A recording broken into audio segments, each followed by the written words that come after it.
Hello good morning friends. வாங்க இன்றைக்கி நம்ம எம்வி விலாக்ஸ் ஆஃப் மலர்விழி சேனலில் பார்க்க போகிறது என்ன தெரியுங்களா? ஆமாங்க, மீல் மேக்கர் பிரியாணிங்க. மீல் மேக்கர் பிரியாணி தான் எப்படி செய்கிறோம், என்னோடய ஸ்டைலில் நான் எப்படி செய்கிறேன்னு உங்களுக்கு காமிக்கிறேங்க. என் பொண்ணுக்கு எடுத்து வச்சுருக்கேங்க லஞ்சுக்கு. பாருங்கள், கேக்கு, பிரியாணி, ஆனியன் ரைத்தா எல்லாம் எடுத்து வச்சுருக்கேன். சரிங்களா? இதுக்கு நான் என்னென்ன பொருள் போட்டு எப்படி செய்கிறேன்னு பார்க்கலாம். இந்த ரவா கேக்கு நான் ஆல்ரெடி அப்லோட் பண்ணிவிட்டேன், நீங்கள் பார்த்துருப்பீங்கன்னு நினைக்கிறேன். இல்லை பார்க்கலைனாலும் நம்ம வீடியோ போய் பாருங்கள் நம்ம சேனலில். சரிங்களா? அது சூப்பராக சாஃப்டான அந்த ரவா கேக்கை. இப்போ இந்த நம்ம மீல் மேக்கர் பிரியாணியை எப்படி செய்யலாம், என்னென்ன பொருள் போட்டு செய்கிறோன்னு பார்க்கலாம் வாங்க. பாருங்கள், இதுக்கு முக்கியமான தேவை மீல் மேக்கருங்க. இந்த மீல் மேக்கர் வந்துட்டு நல்லா வெந்நீரில் போட்டு ஒரு 10 நிமிஷம் விட்டு எடுத்து கழுவி புழிஞ்சு எடுத்து வச்சுட்டேங்க. ஒரு டம்ளர், சின்ன டம்ளரில் ஒரு டம்ளர் அரிசி அரை மணி நேரம் ஊற வச்சு வடித்து எடுத்து வச்சுருக்கேங்க. அடுத்தது ஒரு பெரிய வெங்காயம், ஒரு தக்காளி நறுக்கி வச்சுருக்கேங்க. பாருங்கள், 3 பச்சை மிளகாய் ஸ்ப்ளிட் பண்ணி வச்சுருக்கேன் 2ஆ. சரிங்களா? இது தாளிக்க. இதில் பார்த்திங்கன்னா ஒரு 2 பத்தை தேங்காய், கொஞ்சம் இஞ்சி, ஒரு கட்டி பூண்டு, 2 வரமிளகாங்க. இது வந்து அரைக்கிறதுக்குங்க. இது தனியாக எடுத்து வச்சுருக்கேன். இது அப்படியே மிக்சியில் அரைச்சிடணும். இது வந்துட்டு புதினா கொத்தமல்லிங்க வதக்கி எடுக்கிறதுக்கு. ஹோல் கரம் மசாலா, பிரிஞ்சி இலை, கல்பாசி, பட்டை கிராம்பெல்லாம் எடுத்து வச்சுருக்கேன், ஏலக்காய். இது தயிர் அரை டம்ளர். இதை வச்சு தான் நம்ம மீல் மேக்கர் பிரியாணி செய்ய போகிறோங்க. வாங்க பாருங்கள், ஒரு பாத்திரத்தில் வச்சு எண்ணெய் ஊற்றியாச்சு. நான் எண்ணெய் கம்மியாக தான் ஊற்றுவேங்க, நிறையா ஊற்ற மாட்டேன். எண்ணெய் காஞ்சதும் இந்த ஹோல் கரம் மசாலா வச்சுருக்கோம் இல்லைங்களா, பட்டை, கிராம்பு, கல்பாசி, ஏலக்காய், அதை போட்டுருங்க. அது பொரிஞ்சதும் வெங்காயத்தையும் போட்டு இந்த பச்சை மிளகா 2ஆக ஸ்ப்ளிட் பண்ணி வச்சுருக்கோம் போட்டு வதக்குங்க. நல்லா வதங்கினதும் தக்காளியும் போட்டு வதக்கலாம். சரிங்களா? ஏன்னா நான் சின்ன டம்ளருக்கு தான் ஒரு டம்ளர் அரிசி, அதனால் கொஞ்சம் கொஞ்சம் தான் போட்டிருக்கேன். பாருங்கள், என் பொண்ணு லஞ்ச் பாக்ஸ்க்காக தான். பாருங்கள், இந்த அளவு வதங்கி வந்ததும் புதினா கொத்தமல்லியும் போட்டு நல்லா வதக்கிடலாங்க. வதக்கிட்டு இதையும் நல்லா வதக்கிடுங்க. வதக்கிட்டு அந்த இலையோடது நல்லா வரணுங்க. எண்ணெயில் வதங்கும் போது நல்லாயிருக்கும், அந்த ஸ்மெல்லும் டேஸ்ட்டும் நல்லா வருங்க. இந்த மீல் மேக்கர் வந்துட்டு நம்ம போட்டு பிரியாணி செய்கிறோங்கிறோம் இல்லைங்களா, அதில் என்னென்ன சத்து இருக்குன்னு சொல்கிற பாருங்க. மீல் மேக்கர் இதையும் போட்டு கிளறுங்க. இதில் வந்து அசைவம் சாப்பிடாதவங்களுக்கு, சைவம் சாப்பிட்றவங்களுக்கு இது ஒரு வரப்பிரசாதங்க. ஆமாங்க, கறியில் உள்ள புரதச்சத்து ஃபுல்லாக இதில் இருக்குங்க. கறி மீன் சாப்பிடாதவங்க இதை சாப்பிட்லாங்க. இதில் அவ்வளோ புரதச்சத்து இருக்குங்க. இப்போ இந்த மீல் மேக்கரை கிளறிட்டு நம்ம இந்த தேங்காய், இஞ்சி, பூண்டு, வரமிளகாய் வச்சுருந்தாங்களா, அரைச்சதை எடுத்து ஊற்றியாச்சுங்க. அதையும் ஊற்றி நல்லா கிளறுங்க. கிளறிட்டு தயிரையும் ஊற்றி கிளறணுங்க. இதையே தயிர் அரை டம்ளர் வச்சுருந்தாலும் அதையும் ஊற்றி கிளறிடணுங்க.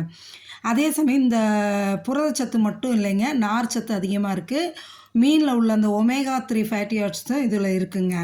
இது அவ்வளோ உடம்புக்கு நல்லதுங்க, இதயத்துக்கு அவ்வளோ நல்லதுங்க. சைவ பிரியர்கள் தாராளமாக சாப்பிட்லாங்க. எல்லாருமே இதை சாப்பிட்றது ரொம்ப நல்லது தாங்க. சரிங்களா? அதனால தான் சரி இந்த பிரியாணி உங்களுக்கு போட்டு காமிப்பேமேன்ட்டு நான் செய்கிற இந்த டிஷ்ஷை உங்கள் கூட ஷேர் பண்ணிக்கிறேங்க. தயிரும் போட்டு இப்போ நல்லா கிளறிட்டு நம்ம ஊற வச்சுருக்கோம் இல்லைங்களா, அரிசி வடித்து தண்ணியெல்லாம் வடித்து வச்சுருக்கோமே, அதையும் எடுத்து போட்டு இதில் ஒரு இது கிளறிடணுங்க. ஒரு 2 நிமிஷத்துக்கு அப்படியே கிளறி எடுக்கணுங்க. அரிசியும் போட்டு கிளறி எடுக்கும்போது நல்லாயிருக்கும். இந்த பாருங்கள், கரம் மசாலா உங்கள்கிட்ட சொல்ல விட்டுட்டேன். அந்த கரம் மசாலா ஒரு அரை ஸ்பூன் போட்டுக்கணுங்க. அதுதான் பிரியாணிக்கு முக்கியமான ஒரு இது. புதினா எப்படி முக்கியமோ அதுமாரி இந்த கரம் மசாலா முக்கியங்க. அரை ஸ்பூன் மட்டும் போட்டுக்கிட்டேங்க. போட்டு கிளறிட்டு நம்ம அந்த அரிசியும் எடுத்து இதில் போட்டு ஒரு 2 நிமிஷத்துக்கு கிளறி எடுங்க. எடுத்துட்டு இதே நீங்கள் பிரியாணி அரிசி போட்டிங்கன்னா 1 டம்ளர் அரிசிக்கு 1.5 டம்ளர் தண்ணி போதுங்க. நான் வந்து பொன்னி அரிசியை தான் போடுவேன் எப்பொழுதுமே பிரியாணிக்கு. அதுக்கு வந்து நான் எந்த டம்ளரால் அரிசி எடுத்தனோ அதே டம்ளரில் 3 டம்ளர் தண்ணிங்க ஊற்றினா தான் உங்களுக்கு சாதம் நல்லா பொல பொலன்னு வெந்து நல்லா வருங்க, சாஃப்டாக. அதனால் நான் 3 டம்ளர் தண்ணி ஊற்றிடுவேங்க. இந்த அரிசிக்கு 1 டம்ளர் அரிசிக்கு 3 டம்ளர் தண்ணிங்க. அதில் இருக்கக்கூடிய அந்த லேசாக தண்ணி விட்டுருக்கிறது சரியாக இருக்குங்க, அடி பிடிக்காமல் நல்லாயிருக்கும். இந்த டம்ளரால் தான் அரிசி எடுத்தேங்க, அதே டம்ளரால் 3 டம்ளர் தண்ணி ஊற்றிட்டு இந்த பிரியாணிக்கு தேவையான அளவு உப்பு போட்டுக்கலாங்க. போட்டு நல்லா கிளறி விட்டுட்டு இந்த ஸ்டேஜில் நீங்கள் அப்படியே உப்பு சரியாக இருக்கான்னு செக் பண்ணிக்கிங்க. செக் பண்ணிவிட்டு பத்தலைனா போட்டுக்கலாம். காரமும் பார்த்துக்கோங்க, இல்லைன்னா ஒரு 2 மிளகாயை கூட நம்ம ஸ்ப்ளிட் பண்ணி போட்டுக்கலாம். சரிங்களா? நான் போட்டிருக்கிறது எல்லாம் கரெக்டாக இருக்குது, அதனால் இதோட சரிங்க. அப்படியே உப்பையும் போட்டு நல்லா கிளறி விட்டுட்டு கரெக்டான மூடியை போட்டு மூடி வச்சுருங்க. ஃபுல் ஃப்ளேம்லேயே இருக்கலாங்க. மூடி வச்சிட்டிங்கன்னா சீக்கிரம் ஆகிடுங்க. தாளித்து விட்ற நேரம் தான் பிரியாணி சீக்கிரம் ஆகிடுங்க.